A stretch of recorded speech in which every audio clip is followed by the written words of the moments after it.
All right, what up, everybody? This is Tim from Fishinoff. 2017 Bub Salmon Run. I'm going to show you how I fillet a Chinook salmon. Up here, everybody calls them king salmon.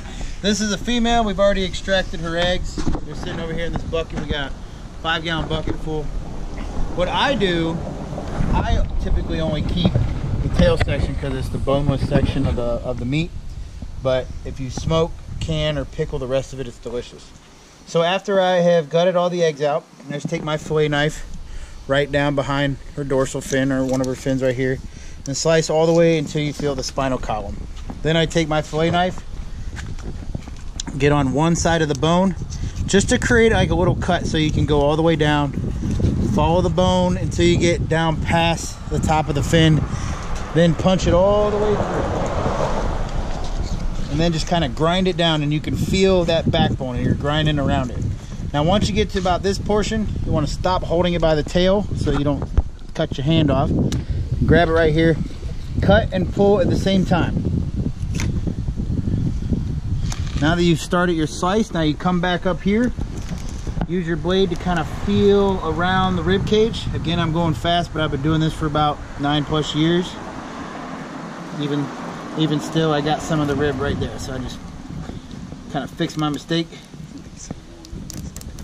And you can feel that I'm grinding the rib cage. Now it's difficult to get all the bones out of a salmon, but the bones that I'm leaving in, you can see them right here. These are called finger bones. Once you cook the salmon, you can just pull them out. They're about the length of a toothpick. Don't have to worry about choking on them because you can see them clear as day when you're eating it. They're pretty big. And then just follow that rib cage down.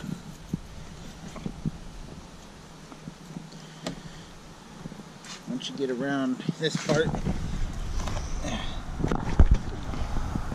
that's one side of salmon right there. Now from here to here, this is all boneless salmon meat. This is the prime part of the salmon. What my cousin Eddie will do is he'll cut from here to here and cut it in chunks.